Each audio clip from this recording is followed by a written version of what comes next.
తెలంగాణ రాష్ట్ర రాజకీయాల్ని ఉగ్గిర్బిక్కిరి చేస్తున్న ఫోన్ ట్యాపింగ్ పై నేడు హైకోర్టులో విచారణ జరగనుంది. హైకోర్టు న్యాయమూర్తులు రాజకీయ నేతల ఫోన్లు ట్యాప్ చేసినట్టు తెలంగాణ పోలీసులు ఇప్పటికే పలు కీలకమైన అంశాలతో కౌంటర్ దాఖలు చేశారు.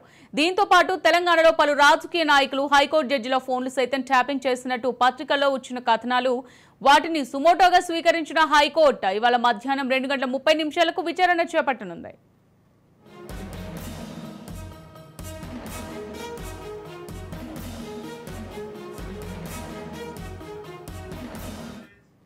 ఫోన్ ట్యాపింగ్ కేసులో నిందితుల్ని విచారించిన అధికారులు నిందితుల నుంచి కీలక విషయాలను రాబట్టారు. అందులో భాగంగా హైకోర్టు న్యాయమూర్తుల ఫోన్లను కూడా ట్యాప్ చేశామని ఫోన్ ట్యాపింగ్ నిందితులు విచారణలో తెలిపారు.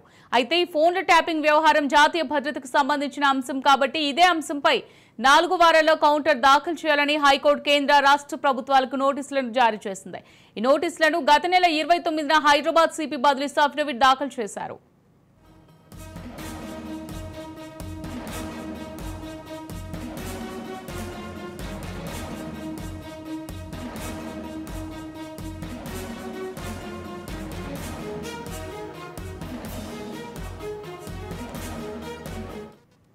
రైట్, ఇక ఇదే అంశానికి సంబంధించి మరింత సమాచారం మా క్రైమ్ బ్యూరో చీఫ్ ఇన్నారెడ్డి అందిస్తారు. ఇన్నారెడ్డి, ఫోన్ ట్యాపింగ్ పై నేడు హైకోర్టులో విచారణ జరగనున్నట్టుగా తెలుస్తోంది.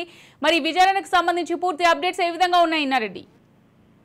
అమూల్య, ఫోన్ ట్యాపింగ్ మీద ఈ రోజు విచారణ జరిగే అవకాశం కనిపిస్తా ఉంది. ఇప్పటికే దీనికి సంబంధించి రాజకీయ నేతలు, న్యాయమూర్తులు అలాగనే పలు శాఖలకు సంబంధించిన అంశాలతోటి కౌంటర్ కూడా దాఖలు చేశారు. దీంట్లో రాజకీయ నాయకులతో పాటు హైకోర్టు జడ్జీలు ఫోన్ కూడా ట్యాపింగ్ చేసినట్లు మీడియాలో కథనాలు రావడంతో వీళ్ళు సుమోటోగా స్వీకరించి ఈ రోజు మధ్యాహ్నం దాదాపుగా 2:30 గంటలకు విచారణ చేపట్టే అవకాశం కనిపిస్తా ఉంది. ఈ విచారణలో ఇప్పటి వరకు శిక్షాధికారులు సేకరించిన సమాచారం కావచ్చు, ఇన్వెస్టిగేషన్ కావచ్చు, దీని మీద పూర్తి స్థాయి అఫిడవిట్ కూడా ఇప్పుడే దాఖలు చేయడం జరిగింది. దీంట్లో ఎవిడెన్స్ కూడా కోర్టుకు సబ్మిట్ చేశారు. సో ఈ నేపథ్యంలోనే ఈ రోజు విచారణలో ఫర్దర్ ప్రొసీడింగ్ ఏ రకంగా చేస్తా ఉన్నారు. అప్పటికే ప్రభాకర్ రావు కూడా ఇంకా దొరకపోవడం, తర్వాత దీంట్లో ఆయన పాత్ర సంబంధించిన వ్యవహారంలో కూడా కొంత ఆర్గ్యుమెంట్ అవకాశం కనిపిస్తోంది. మరి ప్రభాకర్ రావును కనుక పిలిపించి విచారిస్తే తప్పించి ఈ విషయం కొలిపించే అవకాశం లేదని చెప్పని శిక్షాధికారులు భావిస్తున్నారు. కాబట్టి మరి 2:30 తర్వాత దీని మీద ఆర్గ్యుమెంట్స్ కొనసాగే అవకాశం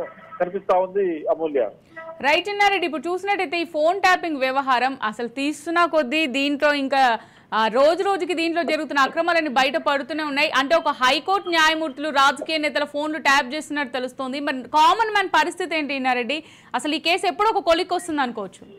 అంటే ప్రస్తుతం ఈ బీఆర్ఎస్ ప్రభుత్వంలో జరిగిన స్కామ్ తర్వాత దీంట్లో ఒక రాజకీయ నాయకులు అంటే ఎవరైతే ప్రత్యర్థులు అంటే ఒకప్పుడు అధికారం ఉన్నా కాబట్టి ప్రతిపక్షాలను చెప్పుకోవచ్చు, అప్పట్లో ఉన్న ప్రతిపక్ష నాయకులు ప్రత్యర్థులుగా ఉన్న ప్రతి ఒక్కరి ఫోన్ నెంబర్లు కూడా ట్యాప్ చేశారు. జర్నలిస్టులు తర్వాత అలాగనే తమ పార్టీలో ఉన్న నాయకుల యొక్క కదలికలు చూసడానికి కూడా ఫోన్ ట్యాపింగ్ ను ఉపయోగించినట్టు తెలుస్తా ఉంది. మరి దీంట్లో రాజకీయ నాయకులు తర్వాత జర్నలిస్టులు తర్వాత చివరకు జడ్జిల ఫోన్లు సైతం ట్యాప్ చేశారన్న విషయం మీద ఎప్పుడైతే మీడియాలో కథనాలు వచ్చాయో కథనాల మేరకు ప్రస్తుతం పోలీసులు కేసు నమోదు చేసుకుని దర్యాప్తు చేస్తున్న పరిస్థితి. మొత్తం మీద ఈ కేసులో ఇప్పటికే చాలా కీలకమైన అంశాలను దర్యాప్తు అధికారులు ఛేదించారు. దీంట్లో శిక్షాధికారులు ఇప్పుడు దానికి సంబంధించిన ఎవిడెన్స్ ను కూడా కోర్టుకు సబ్మిట్ చేశారు. సో ఇప్పుడు 2:30 గంటల తర్వాత సుమోటోగా తీసుకున్న తర్వాత జరిగే మొదటి విచారణ ప్రారంభమయ్యే అవకాశం కనిపిస్తా ఉంది.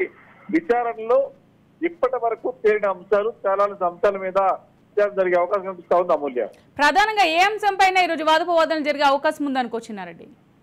అంటే ఇప్పటి వరకు జరిగిన విచారణ దాంట్లో ఎవరైతే పోలీస్ అధికారులు తన కన్ఫెషన్ స్టేట్మెంట్ లో కొంతమంది ఎవరెవరైనా ట్యాప్ చేశాము, ఏ విధంగా ట్యాప్ చేశాము, దీంట్లో ప్రధాన సూత్రధారులు ఎవరు, తర్వాత పాత అంటే ఎవరి అనుమతితోటి ఇవన్నీ కూడా చేసామని అన్ని అంశాలను కూడా వాళ్ళు కన్ఫెషన్ స్టేట్మెంట్ ఇచ్చారు. కన్ఫెషన్ స్టేట్మెంట్ సంబంధించిన వ్యవహారంలో కూడా ఇప్పటికే చాలా కీలకమైన డాక్యుమెంట్స్ తర్వాత హార్డ్ డిస్క్ పెన్ డ్రైవ్ స్వాధీనం చేసుకుని అవి కోర్టుకు సబ్మిట్ చేశారు. ఓవరాల్ గా ఈ రోజు జరిగే విచారణలో ఎప్పటిలోగా విచారణ పూర్తవుతా ఉంది. విచారణలో జరిగిన అంశాల మీదనే ఆర్గ్యుమెంట్ జరిగే అవకాశం కనిపిస్తా ఉంది. Amulya, thank you Innareddy, thank you for the updates.